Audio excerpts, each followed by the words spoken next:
Hey Tyler, you know, Chief Smith and others have really pointed to the federal ongoing case linked to those two men who were arrested in connection to this incident. One of them did face new charges today, an indictment in federal court, and it could give us a glimpse into where that case is heading.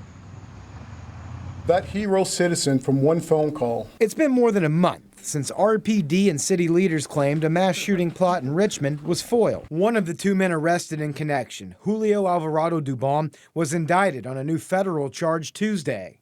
But the count of possession of a firearm by someone in the country unlawfully, once again, makes no mention of a shooting plot alleged by RPD. What would be your statement to that, Mr. Seal? No. A lower court had previously dropped all charges against Alvarado Dubon and Ramon Barcarcel Bavagas since the case had risen to the federal level. But the prosecutor said they had no evidence that the pair planned a mass shooting at Dogwood Dell. The absence of information about a mass shooting isn't surprising, and it really doesn't mean that much, because you wouldn't expect to see it in this particular indictment. CBS 6 legal analyst Todd Stone says with the federal charge, prosecutors only need to show cause that Alvarado Dubon was in the U.S. unlawfully and possessed weapons.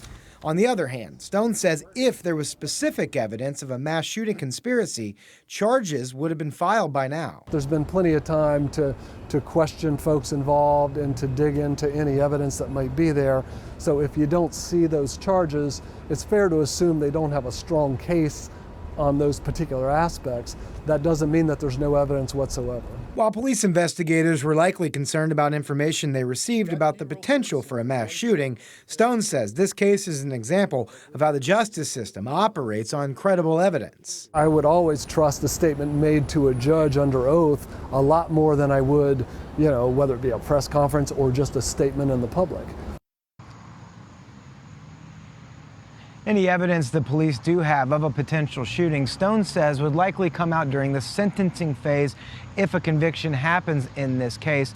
Alvarado Dubon does not have a court date scheduled just yet.